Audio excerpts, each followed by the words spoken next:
Hello everyone. In this video, I will show you how to fix the graphics driver crashed error in Valorant on Windows 11. First, update your graphics drivers. Open your web browser and go to the official website of your GPU manufacturer. If you are using NVIDIA, go to their drivers page. If you are using AMD or Intel, visit their support section. Download the latest driver that matches your graphics card model and install it. After installation, restart your computer to apply the changes. Next, clear cache files. Press the Windows key and R at the same time to open the Run dialog box. Type %local app data % and press Enter. In the folder that opens, find the Valorant folder, then go to Saved. Inside, locate and delete the Crash Report Client folder. Also, find and delete the Web Cache folder in the same directory.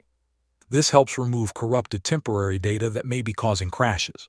Finally, repair the game files. Open the Riot client, go to Settings, and select Valorant. Click on the Repair option. This will scan and fix any broken or missing files. After completing all these steps, launch the game again and check if the issue is resolved. Thanks for watching.